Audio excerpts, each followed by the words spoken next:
Ladies and gentlemen, thank you so much for coming. We will get started soon. I saw that our city manager walked in. We have the district attorney here. We've got the CEO, David for Hope here. We've got our chief of police who's getting, they shoved all the cameras in his face as they walked in. Did you all see the cameras? And I showed up thinking, okay, I'm ready for my interview, and they really care less. They wanted to talk to Chief McManus. So as soon as look at that, here it comes. As soon as the chiefs and Joe take their seat, we'll get started. And so what we're, there's a few housekeeping rules. Let's start that while our VIPs join us. Housekeeping rule number 1, many of you have children or grandchildren or small businesses you run, and your cell phone might ring during tonight's meeting. That's okay. Just please make sure your phone is on silent. If you need to take the call, please step outside and come on back in quietly so we can continue with the conversation. So now would be a good time to check to see if your phone is on silent. Number 2, restrooms are out that door as you came in and to the right, and I'll have team members out there to direct you in case anybody needs to use the restroom. Number 3, if anybody needs the services of somebody who knows CPR, or if you fall down, or if you have a health issue, or if there's an emergency, I promise you this is the safest room in all of San Antonio. We have firefighters, we have police officers everywhere. My staff was recently trained on CPR, and so just raise your hand if you need any help from my team. Speaking of my team, I want to make sure you know where they're standing. Where's Claire? Hi, Claire. Look, there's Claire. There's Aaron over here. Hi, Aaron. There's Pat Wallace. Where's Eric? There's Eric. There's Eric. There's members of my team, and I have 2 more folks out there in the hallway. Those folks can come and attend you. Just raise your hand and wave, okay? So with that, let me tell you that we are going to have a difficult conversation tonight. It's going to be a conversation that is going to touch on anxieties, the conversation that touches on, that plucks that string that we call anger, right? A lot of us come to this conversation worried.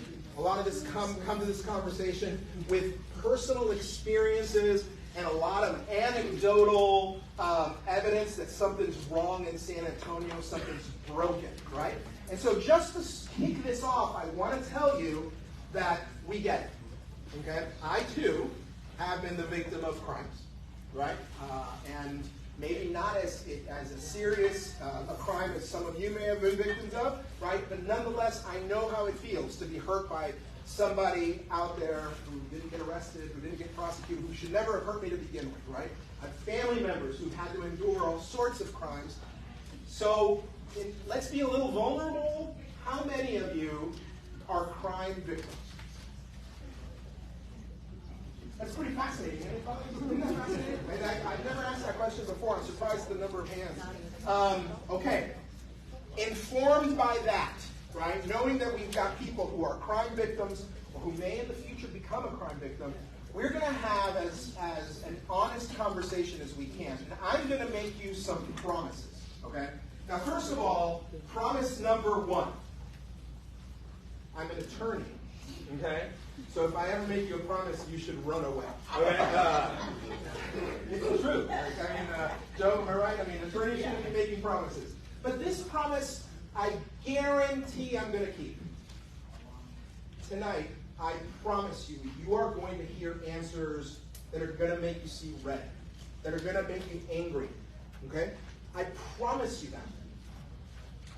Number 2, I promise you that you're going to learn something tonight that maybe you didn't know. I promise that that's going to happen. Let's do a little exercise because I do want you guys to know that this is going to be interactive night as well. I didn't want you guys coming in and feeling like we're talking at you. So let's do a very, very quick gut reaction. How many of you have driver's licenses? How many of you drove here? Good. How many of you have been driving for more than 20 years? Would we all agree that you guys are expert drivers? All right, on the count of 3. On the count of 3, so I'll say 1, 2, 3, and you throw out your answer. On the count of 3, tell me what color a yield sign is. 1, 2, 3. Yellow. Red. Chief, what color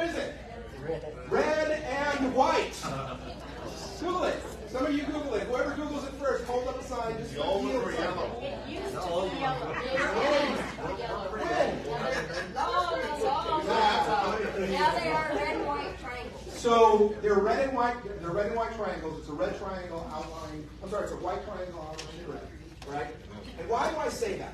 Because I think I just may have blown some of your minds, right? That's right. With you thinking, wait a second, the guy asked me if I was an expert driver and if I've been driving 20 years, and I threw out a color that hasn't been around on the yield sign since the 70s. And remember when I said, I guarantee you're going to learn something new, right? If it's possible that you don't know the color of a yield sign, is it possible that you might learn something new from the men and women up here today? Absolutely. I think so. So please keep your mind open to learning something new, okay? I also guarantee you, and you, Chief, and you, Eric, and you, I guarantee you're going to learn something new. And you're going to hear things that are going to disappoint you and break your heart and make you angry, okay? So with that, I do have special guests in the room. First of all, we do have SAPD officers who are here, and they are our Crew Road Safe team. They are our community policing team. Where are you, team? Where's my Crew Road?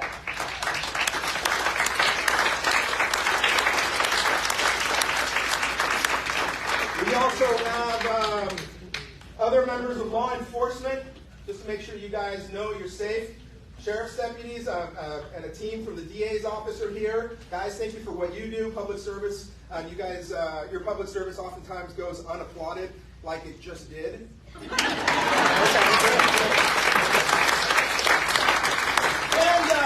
relatively quickly, we've got our friends from Solid Waste in the back room, Neighborhood and Housing Services, our Citizens on Patrol team, our Code Enforcement team is back there, our Department of Human Services, and the Salvation Army. And why do we bring them? Because each and every one of those folks I just listed, their universe touches the universe of homelessness, crime, and panhandling, okay? And so later, after we're done sitting here, they're going to stick around, and they're here to answer any questions you have about what they do and how they might be able to help your neighbors. All right. We also have other special guests here. We have our District Attorney, Joe Gonzalez. We have our very own Chief of Police. Chief, nice to see you. We've got Eric Walsh. Did I pronounce that correctly? Eric's a friend of mine. He's also my city manager. He's your city manager. He's doing an excellent job. And we have the president. And we also have Kim Jeffries, who is the president and CEO of Haven for Hope. So for how many of you is this the first time you've ever been in the room with the CEO of Haven for Hope? Yeah, I think this is cool. All right? I mean, you guys are, because so often during these conversations, Eric, the chief, and Joe get questions about Haven for Hope, and they do the best they can to answer, but we figured that today we bring you a CEO, the person who knows everything about Haven for Hope, and also who will bring us a different perspective about homelessness, okay? Lastly, I always try to make sure that I recognize those folks that took off the time from their other jobs and who quite honestly didn't need to be here. Anybody here a former city councilman of District 6? My friend Ray Brockhouse is in the front. Thank you for your service, Mr. Brockhouse. I appreciate you being here. I'm serious. I'm very serious. Yeah. Okay. All right, ladies and gentlemen, the way we're going to do the interactive portion of our evening, the way we're doing this, okay, is we're using a tool we've used in the past called Mentimeter, okay, where we are going to ask you to participate in the conversation real time via your phone. Okay? This information is good for us. The information is going to be handed after this meeting to our friends at the table so that they can then inform their future decisions based on what they learned today from your reactions. And basically, this is sort of a crowd reaction, a real-time crowd reaction piece of software. It's beautiful. And we like to start off right now by asking you guys either to scan in that code that was given to you. Where is it? Yeah. So there's, I can't see the code. Everybody was handed one. Has everybody handed this little piece of paper with a QR code? Yeah, all right. You can take that QR code, or you can visit menti.com, MENTI.com, okay? And on the very, very top top of that screen, oh, I see what you're saying. You can enter, when you go to menti.com, we've got a meeting number, and that meeting number is 170-361-131. I'm going to repeat it. At menti.com, you enter 170-361-131. One more time, 170-361-31. How many of you need help? How many of you need help? You need help. Somebody go and rescue this nice lady. Anybody else need help? Yeah, no? Anybody else need help signing on? The more people we have, the more interesting this will be. You need help. Yeah, somebody go help this nice lady at the end. Okay. All right, so we are going to practice our first Mentimeter question so you can see how this works, okay? And the first Mentimeter question is, are Austin breakfast tacos better than San Antonio breakfast tacos? All right? And see what's happening there? We're getting scores already. And we do this as a test to make sure that you, not only is your phone working, but also to make sure that you're a real San Antonio, okay? All right, Mr. Brockhouse, the correct answer is San Antonio. All right. Austin breakfast tacos, are they better than San Antonio tacos? Look at that, 60-68 to 5, 70 to 5. We have about 90 plus people in the room. So if you haven't answered your question, now is the moment, because this is the way it's going to work tonight. We're going to ask some more difficult questions. We're going to ask you to enter your opinions and give us some ideas, okay? That is not the only way that you'll be participating. The other way is that we, for the past few weeks, have been pumping out invitations to this event and asking you to also include and send us the questions you would like for us to ask our guests.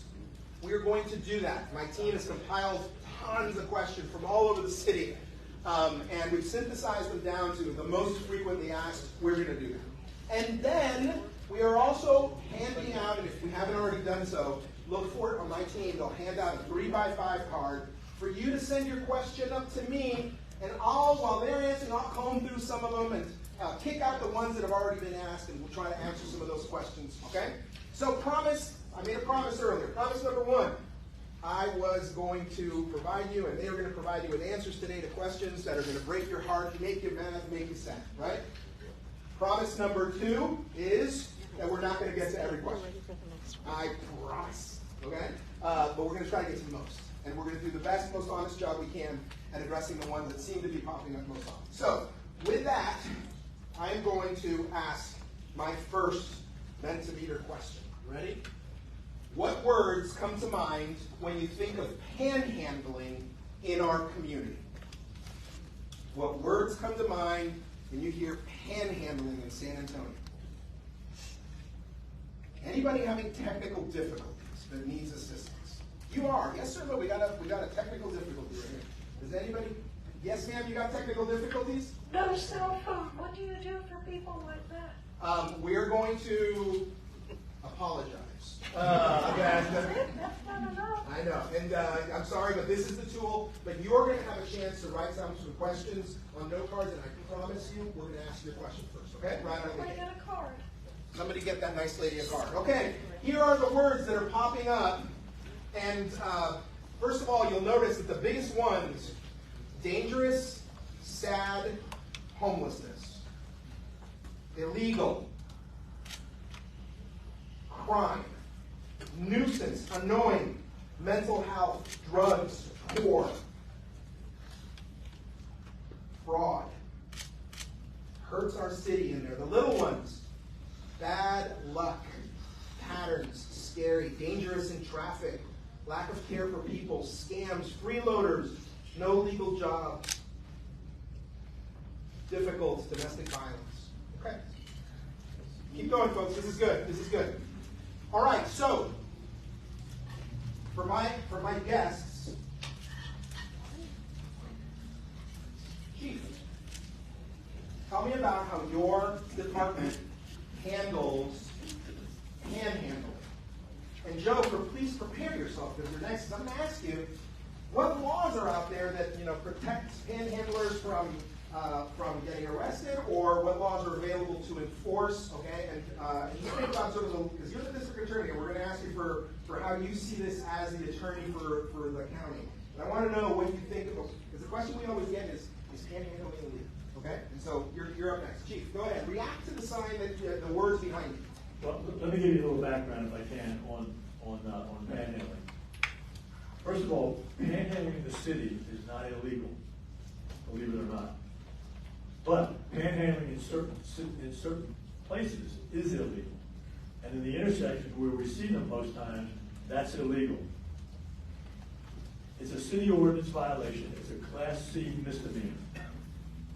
And as I was mentioning to Tony here out in the lobby, the problem with the law and panhandling is it has no teeth to prevent it from happening. We can cite the individual, we can arrest the individual, we can tell the individual to move on, and then if they're arrested, they're taken down to the magistrate's office. Once in the magistrate's office, they wait a couple hours to see the magistrate.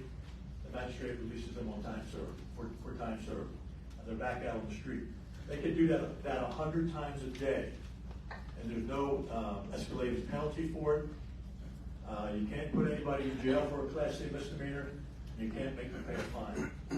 So, one of my big pet peeves is panhandling.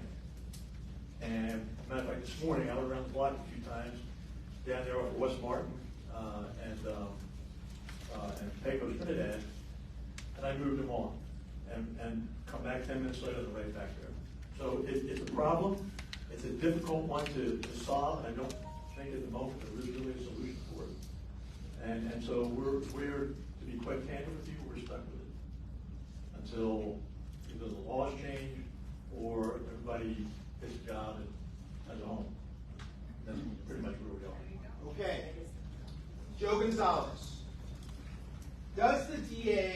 Can the DA prosecute for panhandling? 1. 2, if not, why not? If yes, what do you do in your office? And then also tell us, and I'm going to give you a hypothetical here. Let's say Greg Brockhouse is standing on the corner of the street holding up a sign that says, vote for Greg, right? Or Manny, vote for Manny, right? I have a constitutional right to hold a sign that says vote for Manny. Do I have a constitutional right to hold a sign that says I need money? Take it away. Well, first of all, just as Chief mentioned, panhandling is a city ordinance violation. It is a fine-only offense, which means that the district attorney's office does not handle that offense. Now, we do handle some Class C offenses that happen out in the county, but if it's something that happens in the city, as the Chief mentioned, that goes to the city attorney's office.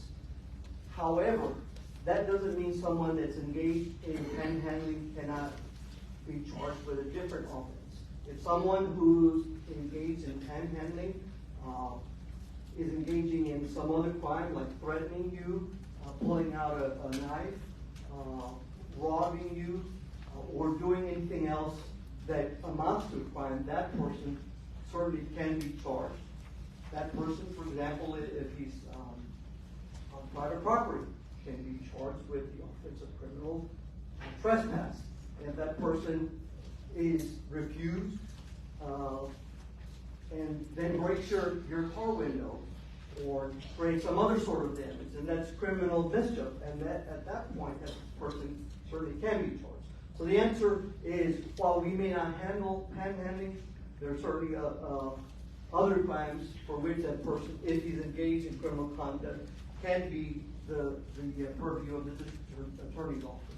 And we have prosecuted people that are engaged in that activity that commit other sorts of crimes. So is standing on the side of the road saying, I need money, is that panhandling, or is the act of panhandling actually walking up to a car in live traffic, reaching in, coming back? What is panhandling? And let me tell you why I'm asking.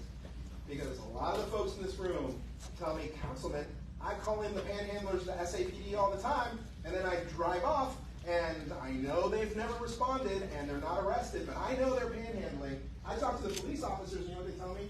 Hey, we gotta arrest when we actually see a crime being committed.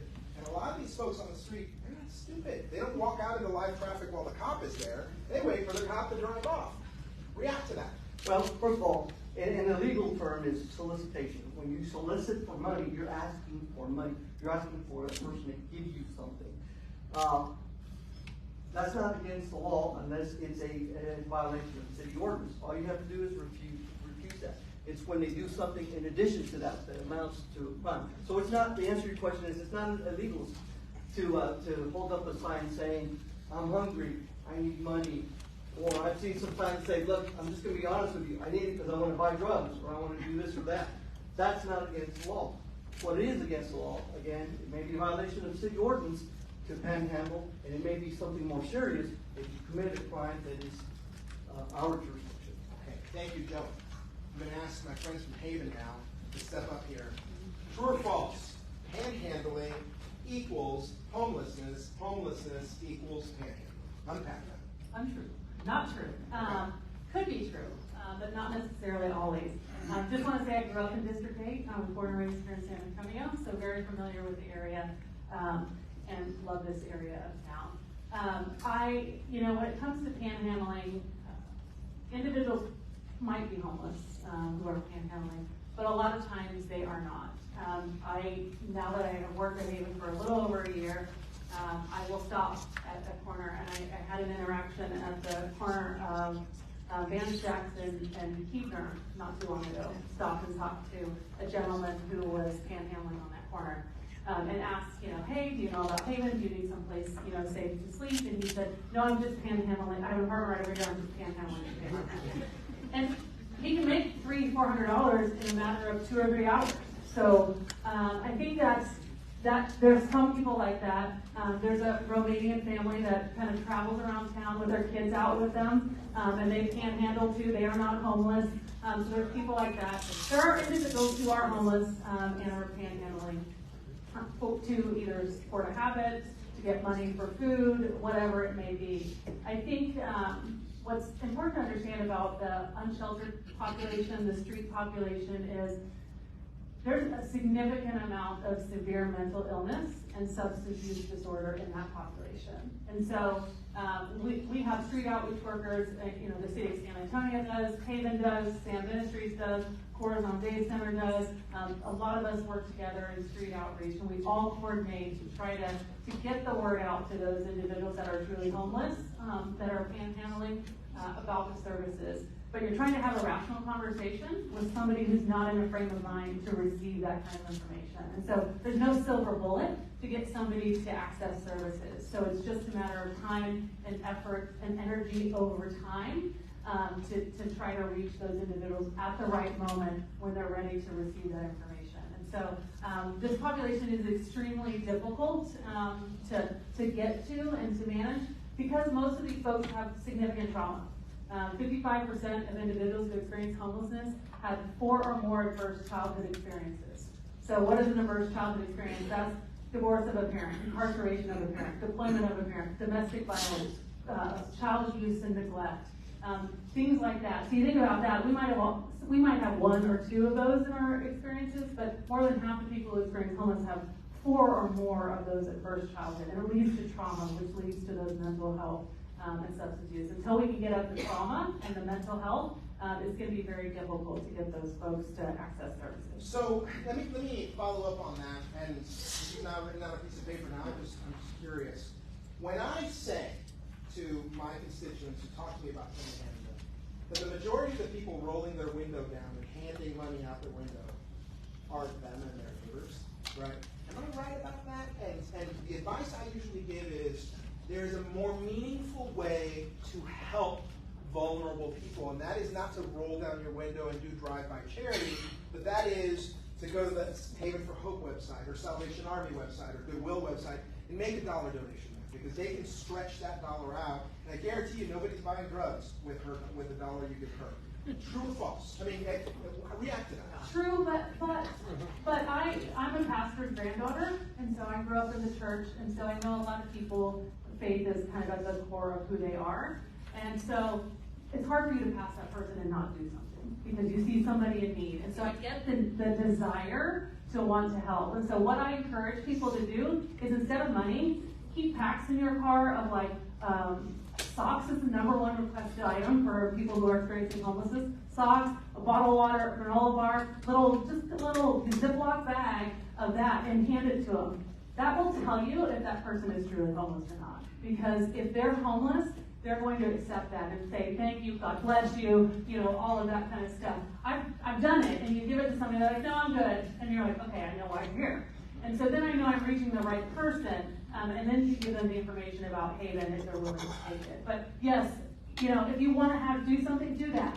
Give them that, so you have something to give, and you're offering something of kindness of strangers to each other. And then hopefully, they can take advantage of the Haven services. But yes, the dollar is going to go much further when they come to our campus and they can get recovery and mental health support and all the services that we offer. So remember when I said that this was going to be a difficult conversation, that we're going to challenge each other. I'm going to challenge you on something because now you mentioned something that has me worried. Whenever my team and the Department of Home Services and our safe officers go down to the culvert on Days of Bala and I-10, right? I mean, we agree that's a problem culvert, that's a problem intersection. We've got 80,000 vehicles that cross that intersection every day. Think of all the red light cycles through there, right? We've talked to the men and women who are panhandling, and they tell us, I'm not just going to pay for hope, this is a really profitable intersection for me. And so we go down to these culverts with our officers, and what we find is unopened packages of socks, granola bars, unopened packages of water, and care packages from the church, and that's what's clogging up these culverts. We spend a lot of time digging that stuff out. And so, wouldn't it be better if people just didn't roll their window down and remember that feeling, and those lessons that their mama taught them and that their pastor taught them, and save it for when they get home so they can open the website and give to the church or give to you guys, as opposed to clogging up my culvert with the socks and the granola bars? Yes, I think there's a lot of options, and of course, of course I would recommend people don't stop in the middle of, a busy intersection to do that, for sure. And so yes, donations to church or whatever, I'm fine with that too, don't get me wrong. Yeah, this was my way of trying to get you to give the website out, so the people that are checking on your website, so what is that? I get it, it's havenforhope.org, but it's not just about Haven, it's about the whole homeless response system. There's other people in this community. Haven doesn't do it alone, it's not one agency that can address this issue. Okay, don't ruin the movie, we're saving that for the next question, okay? Thank you. All right, Eric Walsh. Okay, you see how we're doing this, Eric? I'm asking questions, I'm not pushed back, open-ended for you. What is the city doing about this problem? And when we, when my neighbors call in and say, my gosh, Nezabala and I-10 is full again, Councilman, why aren't you cleaning this up? What is the answer that we give to the public? Because this is not just happening in D8, right? So, one alternative that also exists out there. Everybody hear me? Yeah. One other alternative that exists out there is a program we rolled out several years ago where you can text a contribution.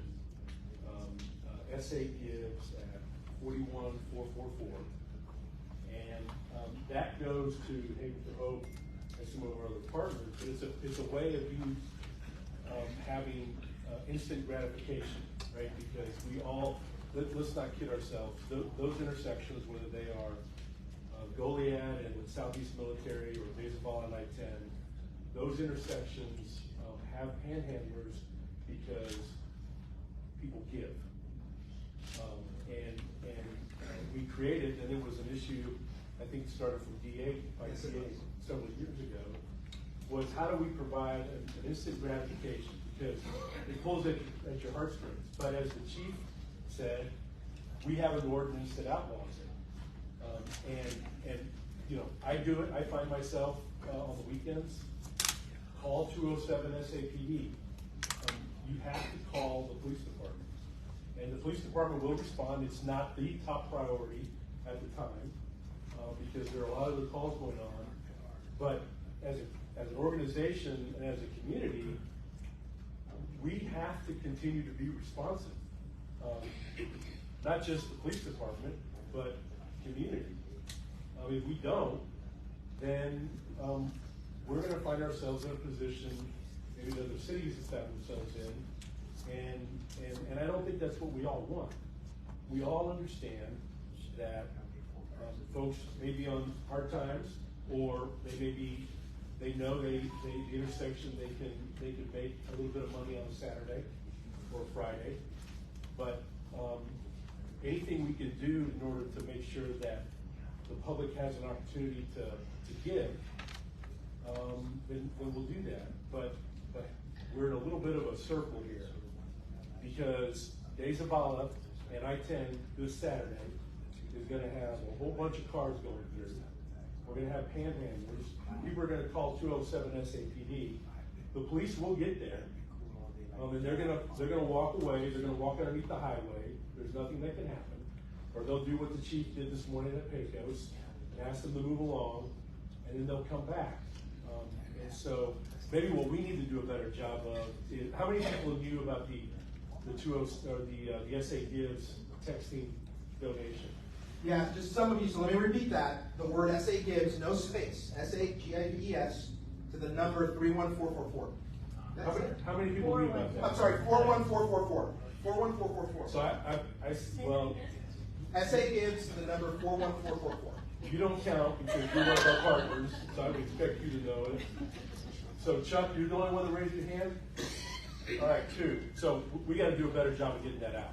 So the way, and the reason it came about is because I want you to feel that feeling. When you see someone in trouble, I want you to be the San Antonian you are, right? You're good. You got big hearts. It's your big heart and everybody else's big heart that's kind of helping and contribute to this problem. And I want to put your big heart to work in a way that is meaningful and impactful and that doesn't hurt folks, right? Because we know from going to these encampments, Eric, that when we go out there, Safe and I, Officer Peters, you're back there. What do we find on the ground when we're out there by the panhandling stations? What is it? Narcotics and needles, right? That money that is being handed out the window is being used to buy heroin and methamphetamines and opioids. And so what we wanted to do was, if you're feeling that feeling, we wanted to create an instant way for you to give and respond to that emotion, which is a good emotion. And we wanted you to be able to open your phone and dial 41444, write the word SA Gives. You can give 25 cents. You can give $1. You can give the $2 you would have rolled down your window to give. You know, in your case, sir, you look very wealthy. You could give $100,000. But that's a tool that's there for you, and it doesn't go to just one nonprofit. That money is spread out to all the veteran service organizations. And so, Eric, listen to this next question and watch the reactions. Is San Antonio doing enough to solve the issue of homelessness? And let's say homelessness / panhandling, okay? Go ahead, folks. This is your Mentimeter moment. Is San Antonio doing enough to end the homelessness issue? I'm sorry, it's a statement. You can agree with it or disagree with it. San Antonio is doing enough to end the homelessness issue. Agree or disagree? We've got 41 respondents, 53 respondents, 64, and we've reached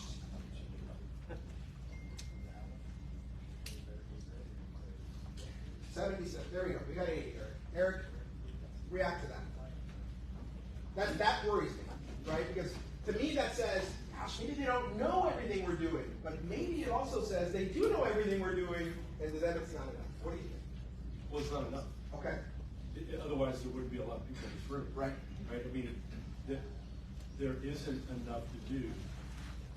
And I guess I'd be open to hearing suggestions on, given that it is illegal by city ordinance, what do we do with the individual that is at De Zavala and I-10? We can't arrest the individual, right, Chief? No, we can't. We did right out. But you got to see them. If they walk under the bridge. Can you search him for drugs at that point? Could you search him for drugs, Chief? No. Yeah, that's a So, good one. but I think, you know, that this scale would look the same on all parts of town. And so one of the things that I think we could probably do a better job of is communicating what we are doing. But I'm afraid, to be completely honest, that sometimes based on the extent of the issue, we're always going to have some element here. It's never going to go away. And the unfortunate reality is that you don't want to see it as you're leaving your neighborhood at Daysbala or at Goliad and Southeast Military. And until we provide those options for those individuals, and it's not just a place to live, it's either mental health or substance abuse and getting those individuals the help they need. But from my perspective, and this is the conversation I had with my dad about 3 weeks ago, because he's giving dollar bills at 1604 in Blanco, stop giving money. That's hard to do, especially when it's 105 degrees on a July day, but don't do it. There's other places where you can donate and make a difference. Eric, what are we doing as a city, not just as a law enforcement activity or an effort, but what are we doing with the other departments, and what have we done over the past, 2 years, right, as far as investment into these programs? So we spent, and along with our partners, Haven for Hope and Sam Ministry and Christian Assistance Ministries and Cortisone, we have collectively spent a lot more money on street outreach teams. And that is to establish a relationship with these individuals at encampments, primarily to get them directed into service. And the service is mostly mental health help or substance abuse help. We do that work so that we can establish that relationship, because in most cases, solid waste for the police department or solid waste public works are coming in to clean those encampments. And we try to do that in advance. We don't show up unless there's nobody there. We don't just show up and start tearing everything down. The idea is we work 3-4 days in advance, get them opportunities to get into Haven or one of the other agencies or Center for Healthcare Services, offer to transport them. That we're spending a lot more time and effort than we did 3 or 4 years ago.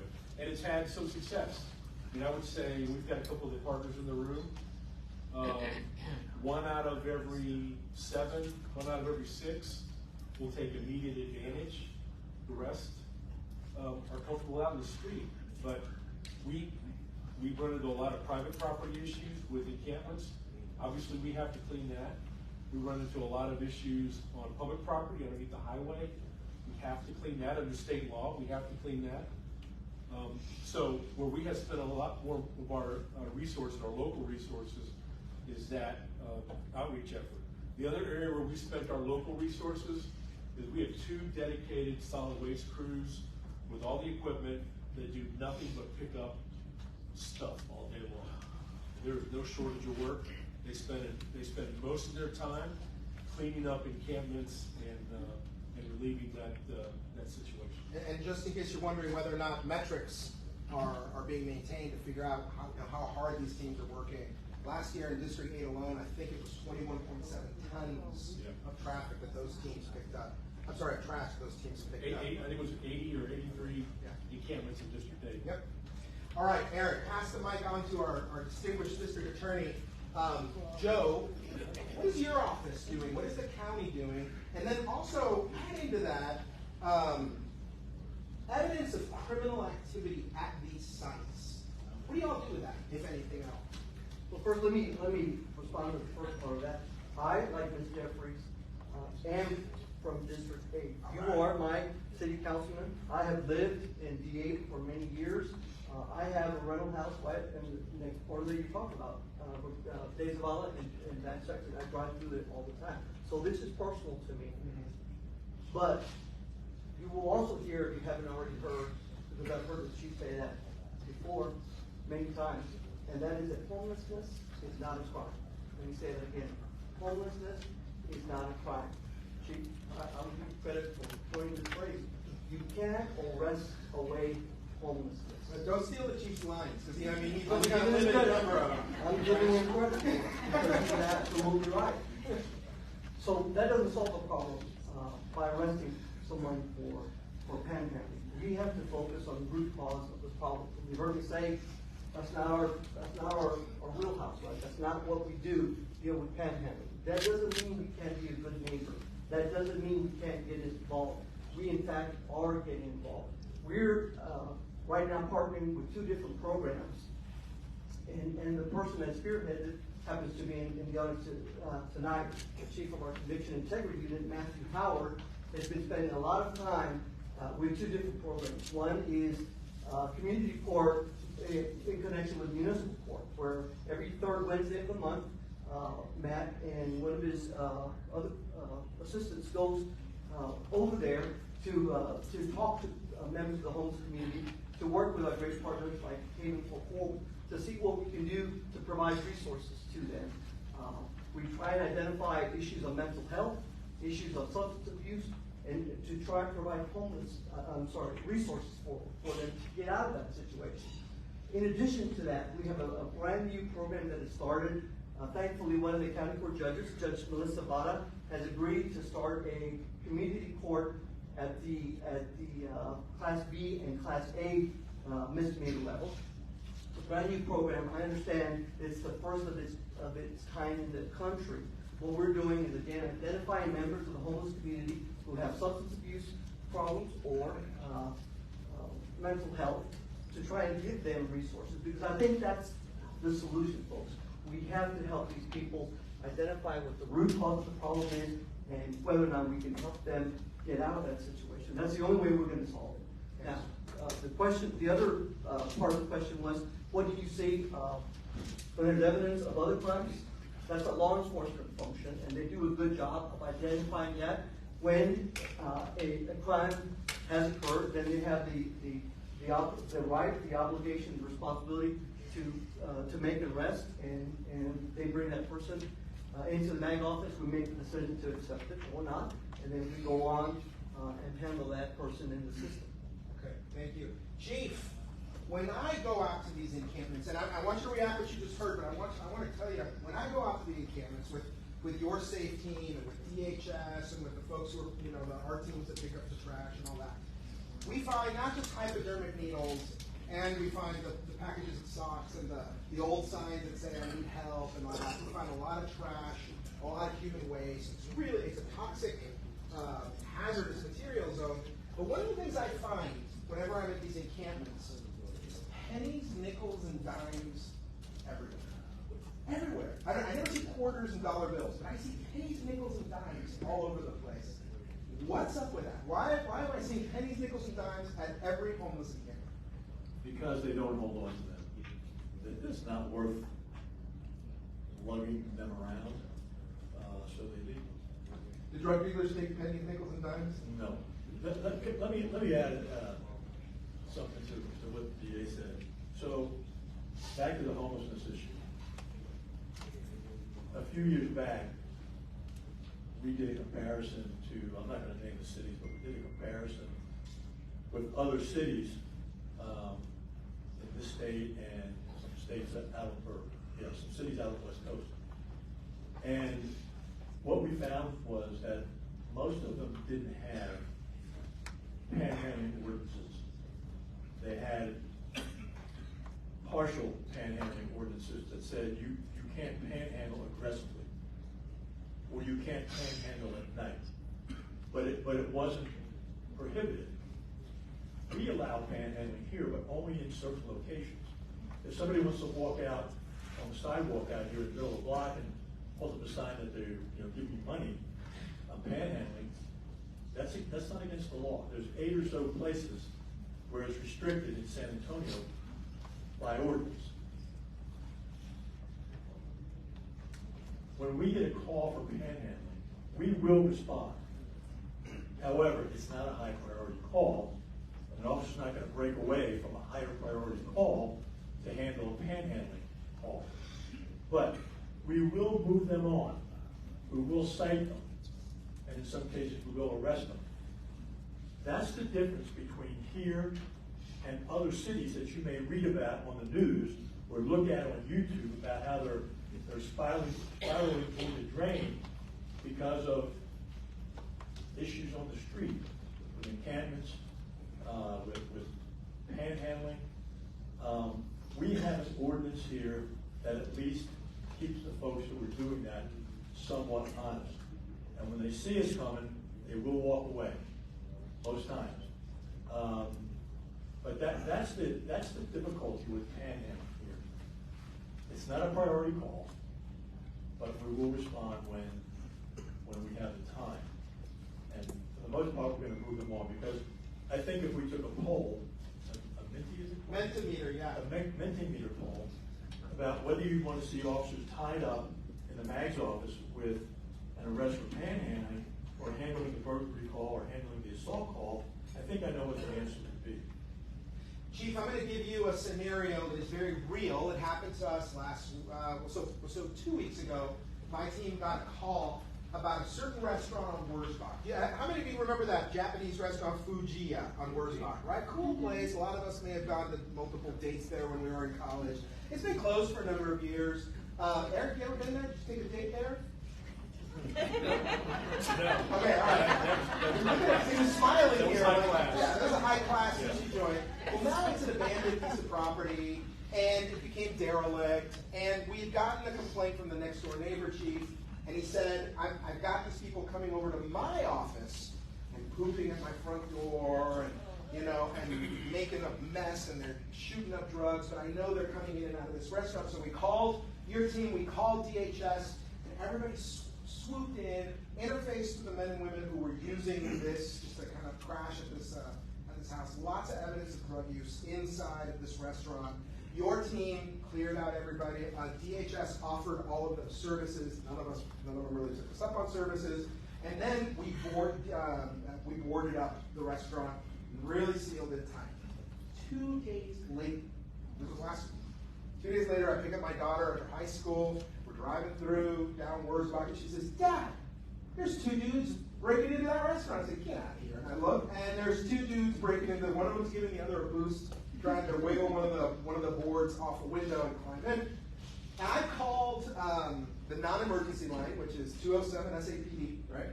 And I said, "Hey, I'm literally seeing 2 dudes breaking in." I didn't say I'm Councilman Pelaez. And they said, "Okay, we'll send somebody out." 3 minutes later, a gentleman by the name of Detective Daines. Daines? Yeah, Daines, I think. Shows up, and he says, "What's up, Councilman?" And he recognized him. And I said, "Well, hey, look, those guys breaking in." He goes, "Don't worry about it. I'm going to go light him up." And so I tell my daughter, "Hey, he's going to go light him up." And she's like, "What does that mean?" I said, "I have no idea." And what it meant was he went and turned on his lights and went across the street, and he took him into custody. And I waved at him, "See you later, bye." And we left. Called me later on that evening to say, "Hey, just following up. There were 2 men on parole. They're felons, and we busted them. And chances this is the kind of thing that will throw them back in prison, right?" So, Chief, 3-minute response time on a non-emergency call, is that normal? Is that what these nice people can expect? 2, did we handle this restaurant the way that we handle all other kinds of encampments that are similar? And 3, what happens when somebody gets arrested and it turns out they're on parole? Like, how does it, I know you said we don't arrest our way out of it, but in that scenario, what happens? So the 3-minute non-emergency response time, no, it is not common. Our emergency response time are somewhere about 6 minutes and 17 seconds. Non-emergency response times, if I remember the last time I looked, it was about 17 minutes. So, yeah. So, what was the second part? This should be handled like a deposition. I know. I'm a lawyer. I charge by the word. So, Chief, is the way that the case was handled normal? In other words, do both teams from DHS and from trash pickup or solid waste, and your team, do they go in together? How is that coordinated? And then what happens when you do catch a perp? By the way, perp is the way we call it in the biz. Perp. Right, go ahead. So we do coordinate with DHS and solid waste, and sometimes it's not safe for those departments to handle those types of cleanups by themselves, so we'll go with them. Our safe officers will accompany them, keep them out of harm's way, and if we arrest someone that's on parole, the courts take care of that. All right, well then, Joe, what happens if 2 knuckleheads caught breaking into a restaurant who are on parole? Like, once they hand them off to you guys, what do you do? Okay. So if someone who's on parole breaks into a building like that, then they have committed a felony burglary of building, and we can prosecute that. Now, parole, if someone who's on parole is subject to an administrative parole revocation, that's a different forum, that's for a different group of people to decide, but someone could break parole by committing a crime and be subject to be returned to prison, just like if someone's on probation, legally called community supervision, and they commit a new offense, then they are subject to being revoked and being sent to jail and or prison, depending on the type of offense. But let me just take a moment to say this, because it bears making a statement about this. When I first came into office in 2019, not one but two people died in the Marion County Jail because they were members of the homeless population. The bonds were $500. They couldn't bond out, so they languished in jail and died. I initiated a criminal trespass policy of the homeless. Had a lot of exceptions. It was a very, very limited policy, very limited rule. But I've done away with that policy, and I told the chief I was going to do away with it January 1st of this year, and I have now, and I'll tell you why. Because that policy has been misinterpreted to mean that we do not prosecute members of the homeless when they commit crimes. That is not true. Even when we had the policy, and I've got the figures here, I brought them with me, even when the policy was in place, we accepted 94% of the cases that were brought over from PD into the magistrate's office. 4,900 times we accepted cases where the members of the homeless community committed actual crimes. So I want you all to know that you don't get a free pass just because you happen to be a member of the homeless community. If you commit a real crime, if there's probable cause to believe that you did something illegal, we're going to prosecute you. We have and will continue to do that, because what's most important to us in this office, just like with the chief and just like with Eric, is your public safety. So, Kim, I have a question for you, and then Eric, you'll be up next, and I think it's going to be the same questions for both of you. I want to be really careful here, because what we're talking about is someone's daughter or someone's son, right? And these are real walking, talking human tragedies that we've got on our hands. And somewhere, one of our police officers, Officer Solschenberger, I think, told me, somewhere there's a mom crying herself to sleep because her son or her daughter are out on the corner of De Zavala and I-10 right, and using drugs. So I don't want to lose sight that these are human beings in crisis, and who aren't necessarily evil, that I've been telling folks that they're in the grips of a very, very horrible addiction, right? And on top of that, you layer on, trauma and mental health problems and domestic violence. What do you and your partners do? And by partners, I mean the other homeless service organizations to treat the human, right? Once they say yes, I'm coming to you, what do you do? And I'll mention, first of all, that we've got in the room today Nikisha Baker, who's the president and CEO of SAM Ministries. That's one of your partners, right? We've got Rex Bryan, who's the VP of programs at SAM Ministries. We've got Sam Cavazos. He's also program director with SAM Ministries. Tony with SAM Ministries, Tony Cambria. Julia Rain, who is the vice president of the San Antonio Chamber of Commerce. Where are you? Nice to see you. I'm glad you're here. And we have Lady Ray Romano, who is the VP at United Way. And we also have Mary Spence, the community relations manager for the city of San Antonio. And last but not least, we've got our very own County Court Judge Rosie Gonzalez in the room. Where are you, Judge? Hey, Judge, nice to see you. I'm glad you're here. Thank you for your service. Thank you for your service. I'm glad you're here. I had a question to you and to Joe. I've been to several meetings with Mario Bravo and with Melissa Vada, the judge. And my question is, are we making any progress on establishing the community court for homeless people? Okay, Joe? Judge, I don't know if you were in the room when I said that, but I just talked about the fact that we are beginning the community court in County Court 15. I talked about how it's a brand new program, it's the first of its country, that we're really excited to start that, but I'm very hopeful that we're going to get some good candidates, and we're going to make some progress. So the answer is, this is brand new, and hopefully we will be making some progress in that. And it'll have a drug treatment and mental health component? Yes. And is that going to be different than the community court that Mario Bravo's looking into at the municipal level? Well, that's something that we also participate in. There's a municipal community court that's led by Judge Carlo Lelo and Judge Danny Guerrero, and our people go up there once a month, every third Wednesday of the month, to provide, to connect the homeless community with resources. So it's similar in that the goal is the same, but it's a different sort of individual because those are Class C fine only, where the ones we deal with, as you know, Judge, are those that are in Class B and above. So, but the goal is the same. So, thank you, Judge, for being here. I will tell you, folks, I'm not saying this just because she's here, but my question for Kim is, how do we treat the whole human being? I think it's fair to mention also that we rely on judges like Rosie Gonzalez, because in her court, for example, she is the pointy end of the stick at the courthouse as it relates to domestic violence and intimate partner violence, and so much of that is directly connected to homelessness, right? And sometimes they end up at Judge Gonzalez's court, and then they come to you, or sometimes they're with you first, and then they go to Judge Gonzalez. Walk me through what's out there for the human being in crisis. So there's a lot of us in the homeless response system in this community, and some of our partners in there here. At Haven in particular, I think how many of y'all have been to Haven ever? Okay, better, more than I thought, which is great. If you've been there, you kind of get the sense for it. Let me just kind of give you the scale. Right now today we have 1,538 people living at Haven. 285 of them are children, 102 of them are veterans. And so we have a lot of people on our campus every day. Last year we served about 7,000 individuals, just under 7,000 individuals, which represents about 85% of San Antonio's homeless population comes through Haven.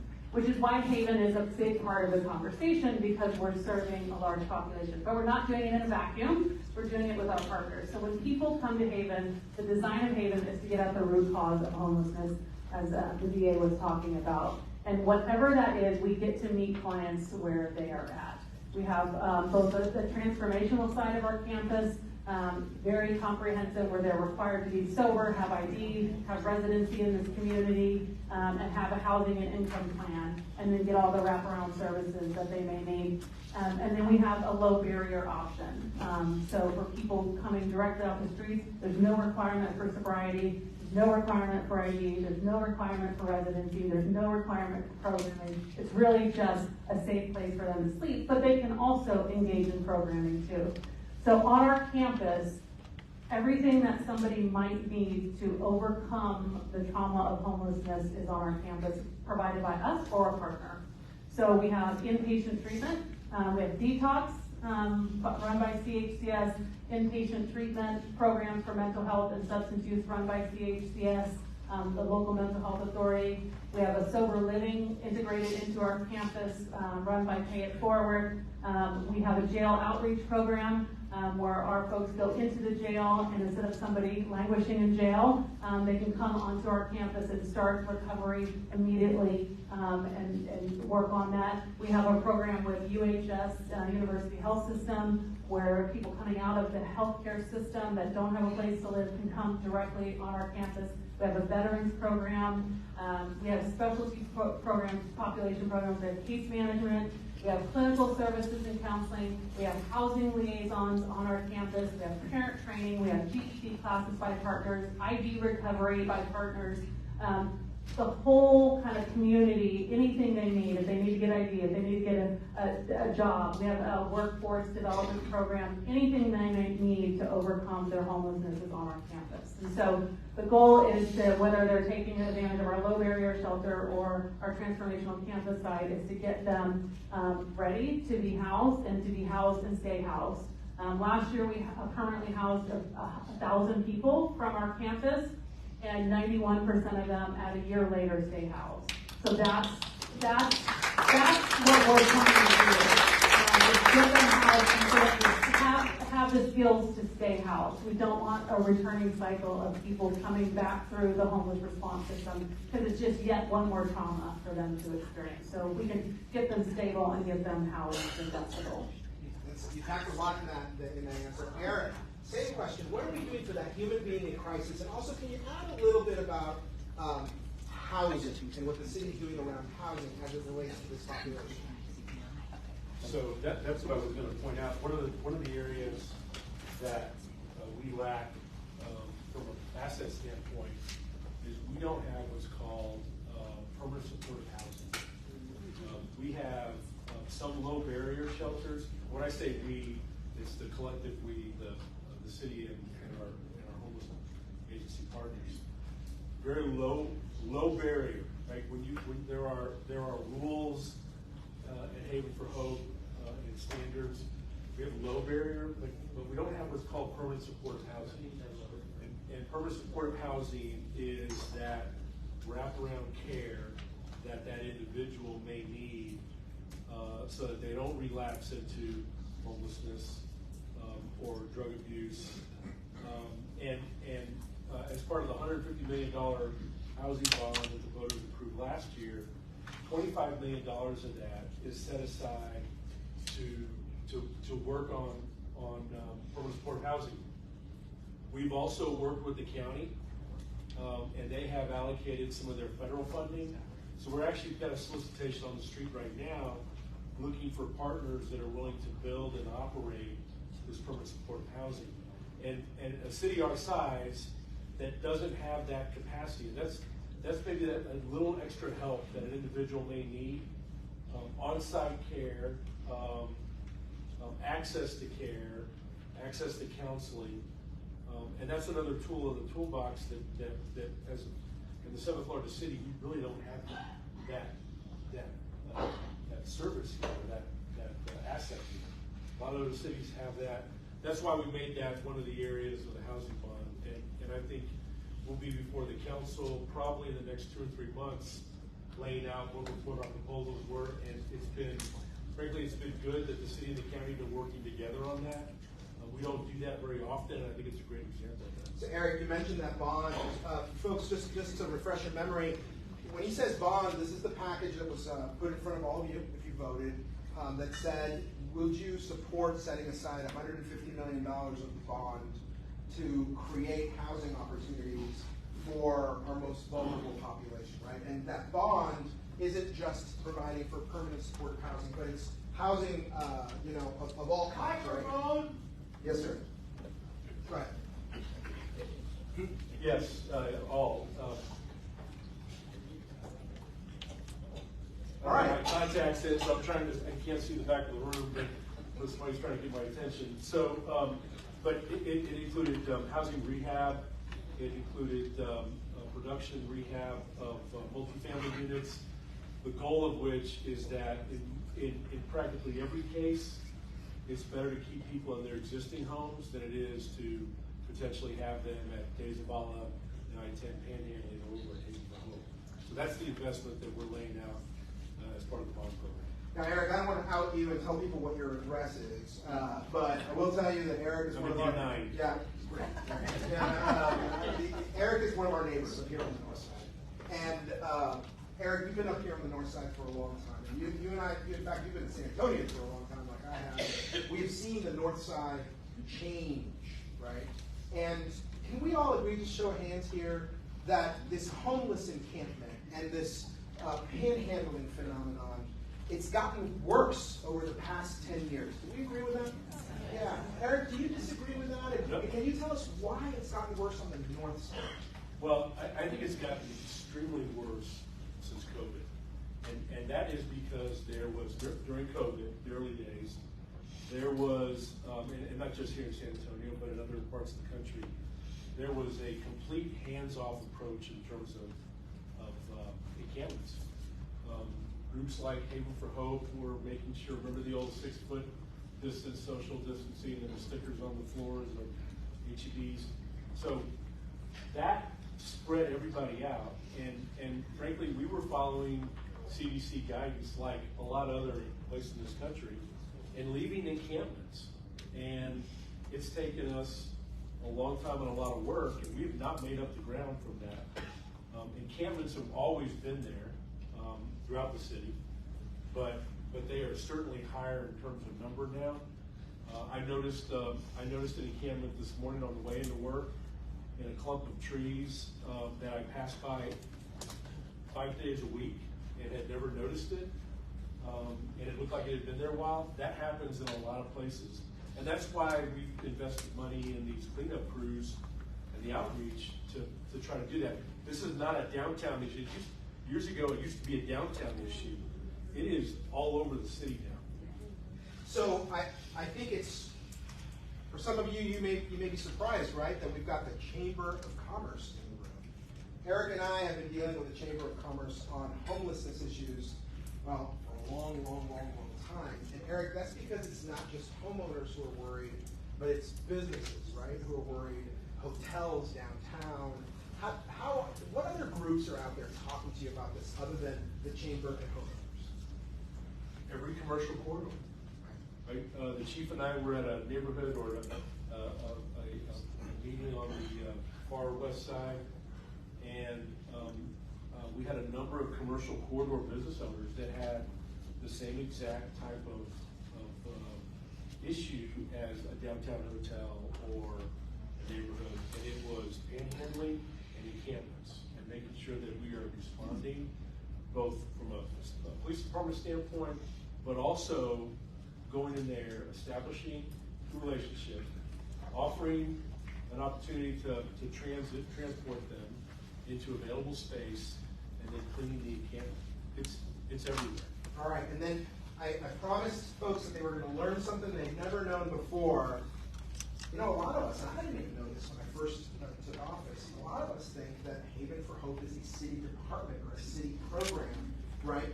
And it's not, right? And can you tell us a little bit about how it's funded, and then do we fund it? Well, yeah, let me, before I hand it over, the Haven for Hope is built on city land. If Kim didn't show up to work tomorrow and nobody unlocked the facility, it's our responsibility. So we are very closely linked.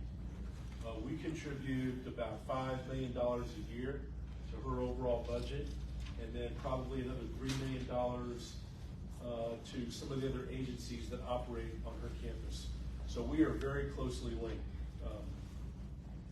Okay. So show up tomorrow, because otherwise give me the keys.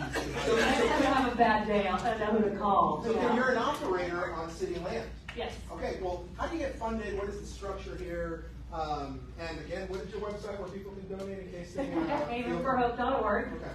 But we're about a $28 million nonprofit here in our community.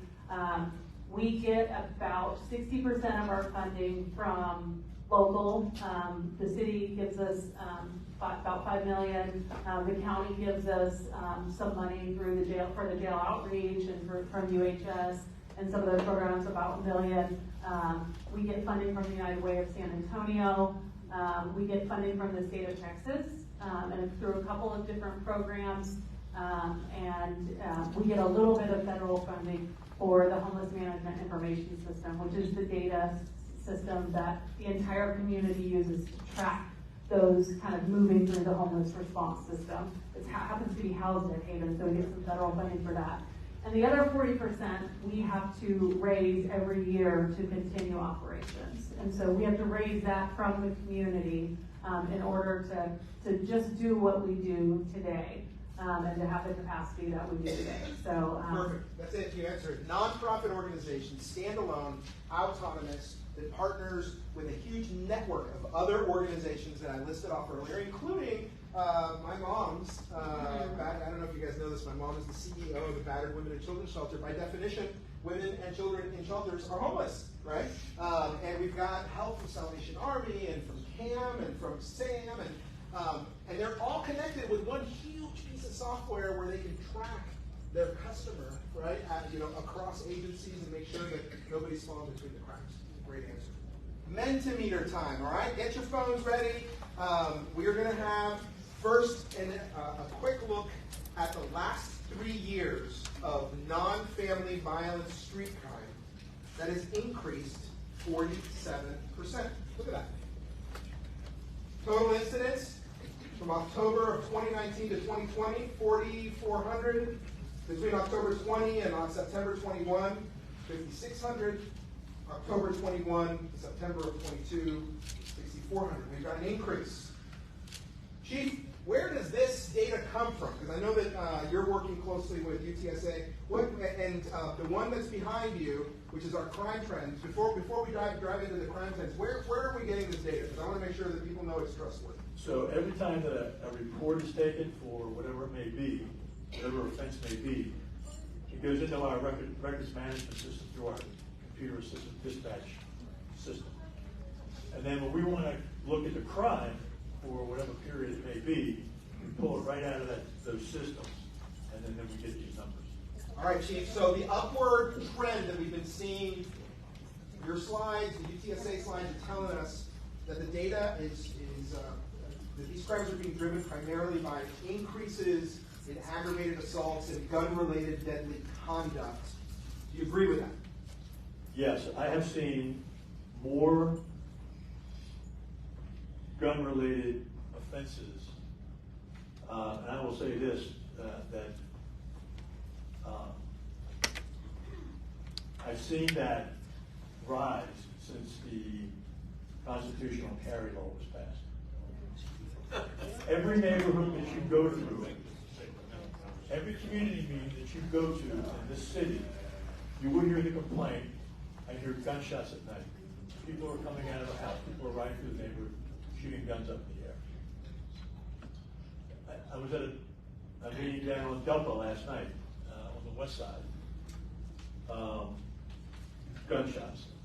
We hear gunshots at night. What can you do about it? By the time we get there, nobody's shooting the gun off and hanging around for us to show up. They're either riding down the street. I can hear them from my house. 281 gunshots at night. So, but that's a problem, and there are more aggravated assaults with a firearm, more complaints about gunfire, more people accidentally shooting themselves than ever before that I can remember. I've been around for a long time, and it's alarming to me. Okay, all right. So Mentimeter time, folks.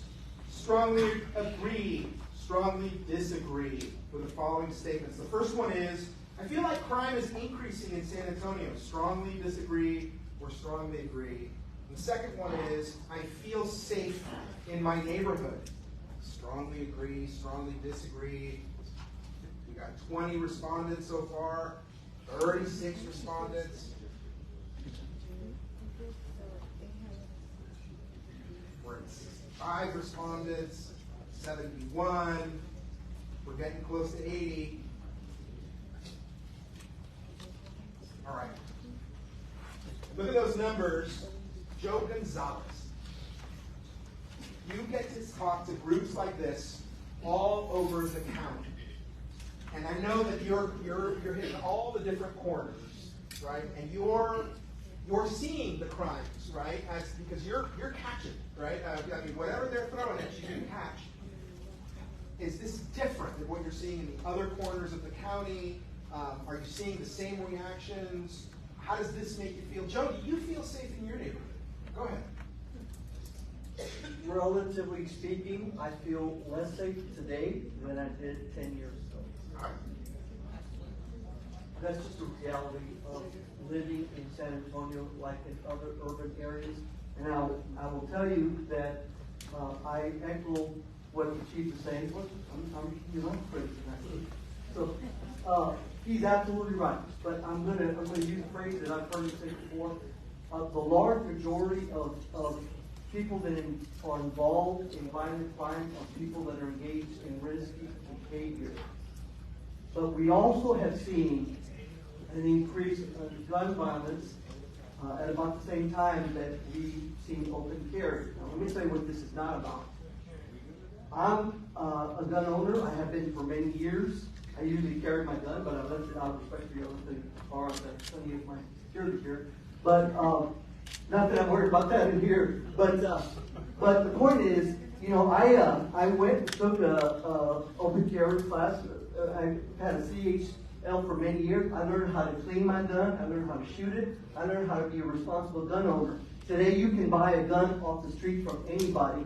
You can point the gun without any training. What we see in our office is people pulling guns quicker than before. I don't know about you. I mean, I'm 63 years old. I remember the way you settled the fight was, in school behind the band hall, right? You just fisted it out. The guy that lost is the guy that went home. Nowadays, you pull knives and you pull guns and you shoot at each other. I can't tell you how many times we review cases where there are road rage incidences where both people pull guns. So that's where we're seeing an increase in violent crimes because there's so much proliferation of guns today. Okay, Chief, I'm going to tell you what happened last week. I don't know if I told you. I told Maria, but I didn't tell you yet. I was headed to, no, this wasn't last week. This was Rosie, Judge Gonzalez. I was heading to your court. You had a graduation for some of the people that graduated through your VIP program, an excellent program where you actually worked with the batterers to reform them and get them to see the error of their ways. I was on my way to go see her so we could congratulate these men for successfully going through the program, and I got an alert from my kid's school saying, active shooter lockdown, please don't come to the school, we'll let you know what happened. I was like, are you kidding me? Right, so I texted her, I was like, I can't go, I'm going to my kid's school, the medical center. And I'm rushing to the school, and I called Sam Esparza, one of the sergeants at Crew, and I said, Sam, I'm freaking out, what's going on in the medical center? He goes, calm down, your daughter's okay. I said, what's going on? They locked down the school. And he says, they locked down every school in the medical center because there's two morons who didn't like the way that each other were looking at each other from two different cars, and they both took out guns and started shooting at each other. And the Sarge says, we're still looking for the shooters, your daughter's okay, right? Holy smokes, I gotta tell you, I've been carrying my gun in my car now, just because I'm still shaking. Whenever I think about it, I know that a lot of men and women here probably went out and got guns over the last 10 years because they too are alarmed. So there's now a proliferation of guns for bad reasons and for good reasons, right? Chief, who is getting hurt in these assaults and in these robberies and in these murders? What is the profile of the victim? So just for some context about your daughter's school like now, whenever there's an event around the school that involves an armed suspect, our fusion center will call that school and let them know, and they'll put it on lockdown. It happens all the time. And we have not had any active shooter events at any of the schools in the city. But we do have a lot of lockdowns out of precaution. It's not your CHL carriers that are pulling their guns out real quick and shooting people. It's people who are probably not supposed to be carrying guns or shouldn't be carrying guns because they haven't got the training. And we're seeing a lot of accidental discharges where people are shooting themselves. We're seeing people pull out guns on basketball courts because they got a hard foul. But you can assume if you walk up to, if you get into a little disagreement with somebody on the street, or you're making eye contact with somebody that they don't like it, you better assume that they have a gun. You better assume that they have a gun. And as the DA mentioned before, and there are exceptions to this. There are clearly exceptions to this. But many of the people who are being shot on the street are engaged in some type of risky behavior. Most of the shootings, the motive behind most of the shootings that we are seeing are arguments, altercations. And I'll give you a quick example of one. And this sticks out in my mind because it's so, most of them are all of them are senseless. But this one happened not too far from where I live. A guy standing in the parking lot after the bars closed, about 2:15 in the morning, with two women. Another guy walks up and makes some kind of comment that the guy with the two women didn't like. Walks over to his car, gets his gun out of his trunk, shoots and kills a guy. Things like that are happening all the time. And the rhetorical question I'll ask is, how do you stop that? How do you stop that? The last couple of meetings I went to, meetings, I took a binder with me. And in that binder is every aggravated assault that happened in the last 24 hours. It's just a running resume. When I get to these community meetings, I read the motives behind the shootings. Altercation, altercation, altercation, road rage. You have ex-boyfriends shooting their ex-girlfriend's new boyfriend. You have sons shooting fathers, fathers shooting sons inside the residence.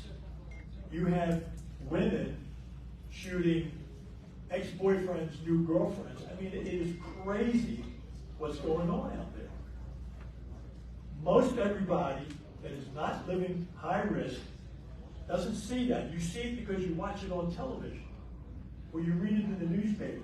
What people are mad about is what's going on in their neighborhoods. And I'll say a curse word, 2 curse words. Vehicle burglary. People are mad about that. Because that's what affects them, not the violence, but the vehicle burglaries, people stealing stuff off their porch, out of their backyards, breaking into their sheds. That's what's got people really mad. You know, Chief, I've been watching NYPD Blue old episodes. I watch Forensic Files. I also watch Law and Order and Law and Order SVU. And since I'm an expert, after having watched years of those episodes, I know that crimes get solved in 30 minutes and resolved at court in about 30 minutes, right? 45 if it's a Christmas special, okay? What about those that take longer, right? Do you have enough police officers to investigate and to go chasing the bad guy? And Joe, do you have the resources you need to close out these cases? Go ahead. The answer is no.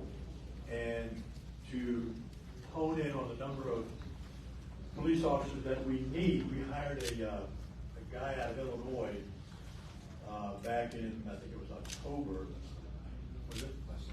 Last summer. And our report was due in March, and unfortunately, the guy who we hired to do this, his team, he died about 2 months ago, suddenly from an illness that was not supposed to be terminal. So we're trying to find out now how we can get the information that we've got. I think right off the bat, not right off the bat, but he's determined already that it's about 300 plus that were down so far, but he wasn't even. He was just looking at patrol. Yeah, he was just looking at patrol. He wasn't looking at the investigative side of the house at that point. But I'm sure that he would have, or will, his team will recommend that we need additional detectives as well. So, no, the answer is no. And I hate it when people compare us to other cities. As far as safety goes, when these other cities have more police than we do, and they're about the same size. And I'll name the city, Dallas. Dallas has more police officers than we do. And so, how safe Dallas is. But, and I love Dallas, by the way. But it's not safer than we are. But they do have a lot more police than we do. Joe, you got the resources you need? If you don't, what do these people need to tell the county commissioners and the county judge? Tell the county commissioners to please help fund the district attorney's office. And I'll tell you why. I've been sounding the alarm for several years now. We handle 60,000 cases a year. We have, when we're fully staffed, 250 prosecutors. We're down 20 prosecutors. So we're like at 230. And here's why we have seen an exodus of our prosecutors. Somebody that goes through law school, 3 years of law school, judge, if you're still here, you remember how expensive law school is. We offer our first year prosecutors, get this, $68,000 a year. They have to pay their law school loans. They have to live. If they're going to start a family, they've got to pay for child care. 3 hours east of here, for that same job, Harris County pays them $88,000. But they don't have to travel to Houston. We are losing our prosecutors because the private firms, the Thomas J. Henrys of the world, are offering them $150,000 to $200,000 compared to $68,000. You do the math. What happens is the ones that leave behind are left behind are doing double the work for the same pay. So that's the challenge that we have. Here's what's going to happen. I've been again sounding the alarm with the commissioner's court, and hopefully we'll see a difference. At some point, what are we going to tell the victims of crime? Sorry, we can't get to your case. We can't get to your murder case because we don't have enough prosecutors to handle those cases. That is unacceptable. So please, whatever you can do to help us get the manpower that we need. It's not just me, it's law enforcement. They need help as well. Thank you. Eric Walsh, I keep hearing from restaurants, we can't hire enough people fast enough. I hear doctors and hospitals tell me I can't get enough medical personnel in my office. I keep hearing from tow truck companies, we can't find enough people with CDLs. Are you experiencing the same thing with recruiting police officers? Is the labor market crunch affecting us? Well, in terms of police, I think the last time we checked, there's just under 2,600 police officers we have positions, and we had 48 vacancies a week ago. So, knock on wood somewhere, the police department has done a really good job of, and the fire department has done a really good job of continuing to recruit. We have seen challenges in other parts of the organization. When you think with almost 13,000 employees and a whole slew of different types of jobs, but we've made adjustments in our staffing and pay last year, and are doing pretty well. Okay. I promised our good people the opportunity to ask you all questions. And, I did promise that lady at the very end that hers would be the first one. Did we get it?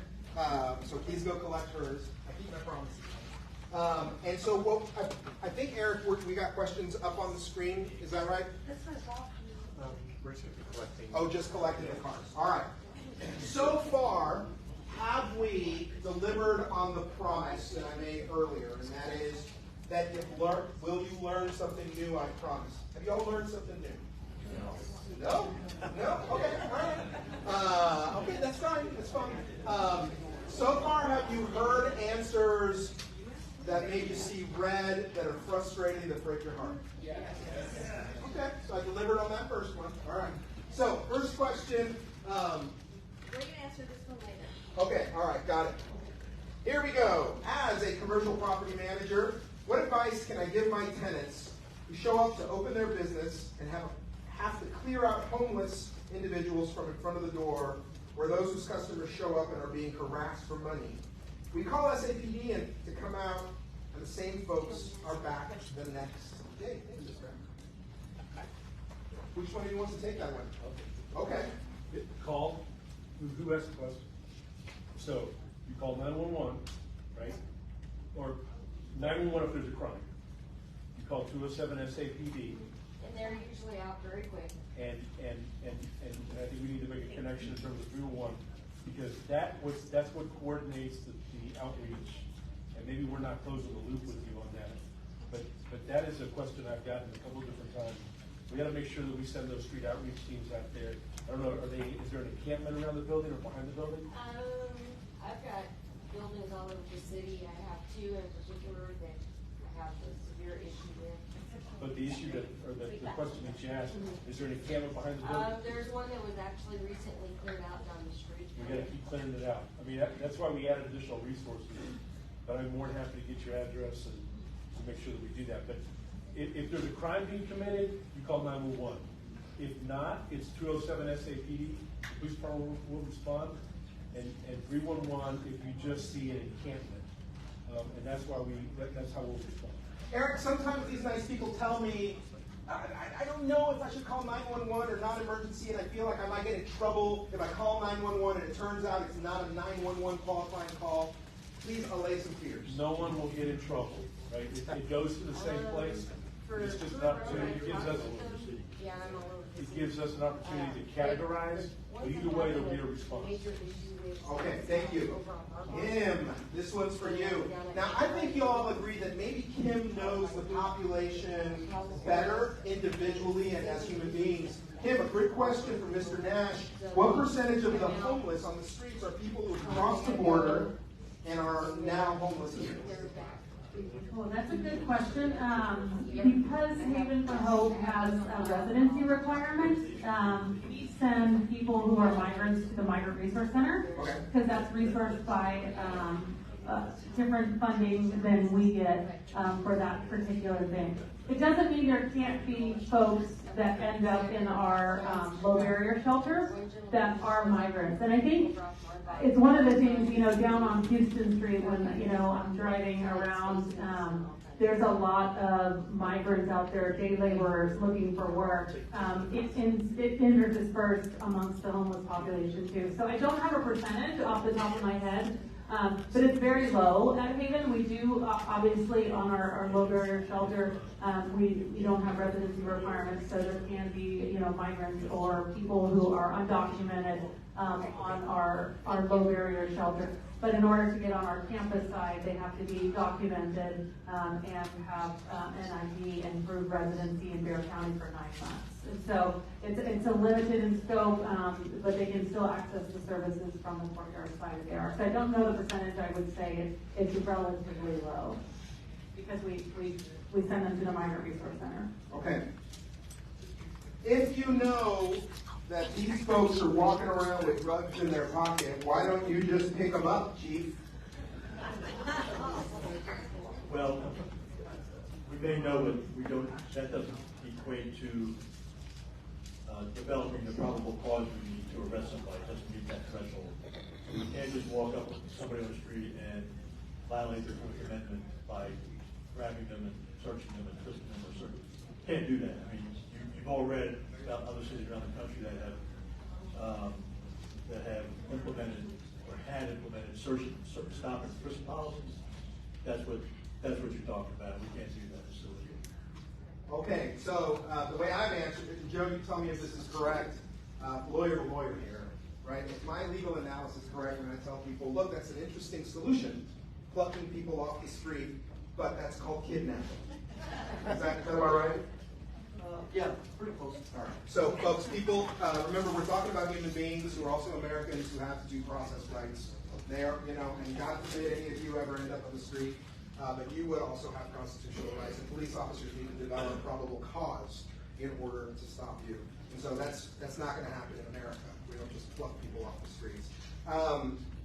What can the city council do, Eric, to change the laws to give more teeth to our enforcement, so that we can arrest more people?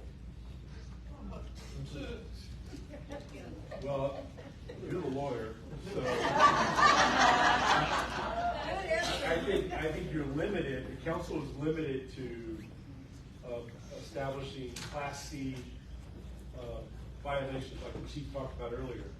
Anything greater than that, then we would need to get a change in state law, which would make it, whatever the issue is, an issue for the DA to handle rather than municipal courts. So there are probably a whole host of things, but I think of options, but they would probably end up in the same position the chief's describing with our current Class C, where individuals are just cycling through and there's no escalation in terms of enforcement. That would be my legal analysis. All right, so now here's a little math for you. Okay. What percentage of the city budget is allocated to law enforcement? And then Kim, following you, are there any programs that you guys have to register homeless people to vote so that they can participate in panel discussions like these? Eric? So about 62% of the city's $1.5 million general fund is dedicated to public safety. 2/3 of that is the police, about 1/3 of that is the fire department. All right, fast round here for you. I'm sorry, go ahead. Kim, that's right. So we have partnerships with St. Mary's University, and law students come over and do ID recovery and other services, civil cases and different things, and so they'll get them ID and help them register to vote. So we do have partnerships that will help. Only for members then? No, they come on the courtyard. They come on the low barrier shelter side, actually. They are out of our resource center, which is open to courtyard lines and campus lines. All right, if Haven for Hope is not safe for all people, where can one go if Haven for Hope is not the answer? So I would challenge the statement that Haven for Hope is not safe for all people. There has not been within the campus, gates not been a critical incident, and Haven's been open for almost 13 years on our campus, within the gates of our campus. Now, peripherally, there are things that happen around our campus. So yes, there are things that happen on the premises and around our campus that are. So I would say, it depends on, where the statement is coming from. So I'm not saying that somebody's statement isn't true. I just would love to have a conversation, follow-up conversation to challenge that. But if Haven is not safe, there's other options in the community. Sam Ministries, Salvation Army, the Battered Women and Children's Shelter. There are many other places. They have day centers with Horizon Day Center. There's Church Under the Bridge. There's some faith-based institutions that have shelter at times, different times throughout the year. So there's other options for people in the community. And I do, Haven was designed for kind of the mainstream kind of homeless population initially, and there's been like specialty population things we've done over the years, and we're continuing to work on that. We're getting ready to lift up a specialty program for young adults, 18 to 24 on our campus.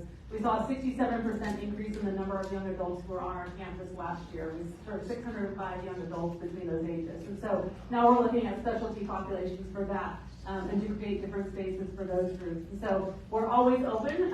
Haven is not perfect. It's not the answer to everybody and everybody. We're not going to meet everybody's needs in any given moment, but we do our best to make sure if we're not meeting it, that we have a partner that can do that. And so I would encourage whoever has made that statement to come talk to me, because I'd love to learn more. All right, Joe Gonzalez. To what extent does the immigration crisis on the border impact the work that you do? We make decisions every day about whether someone commits a crime or not, regardless of their immigration status. So whether someone is a citizen or not, if they have committed a crime, then we make decisions about prosecution. And so it has absolutely no impact on our ability to go forward and prosecute someone who we believe, as the chief has mentioned, there's probable cause to believe that they committed a crime and insult and move go forward. I do want to, now this is my question, it's not on the card. Have you seen an increase in crimes committed by people that don't have their papers? Again, that's not information that usually comes to us as part of a criminal case.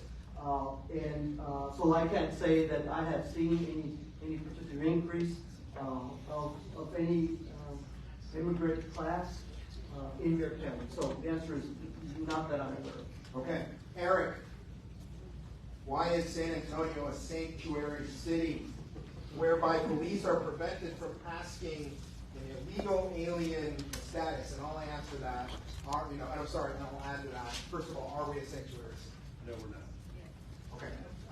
And what is the sanctuary city in your mind, and why are we not fitting that definition? So let me ask the chief to talk about what rules and policies we have in place for police officers. I think that'll answer the question. Take it away, Chief. Wait for months. Yeah, wait a minute. So, local law enforcement has no authority whatsoever to detain someone who's here for immigration reasons. We do not enforce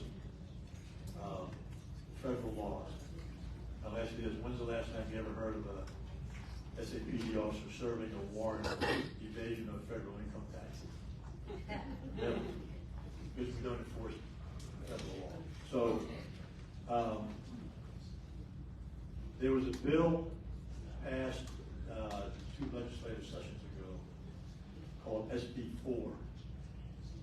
Some of you might be familiar with it. I sure am.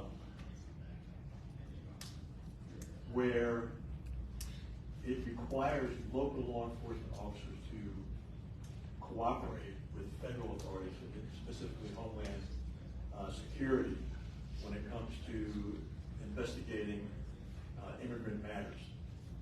For example, smuggling or trafficking, where we find minors in the back of trailer, get down a kind of road, 54, 55 bid. But the short answer to the question is, we don't have the authority to enforce federal law when it comes to any federal issues, immigration, income tax, or otherwise. All right, so just also we're here to debunk some myths.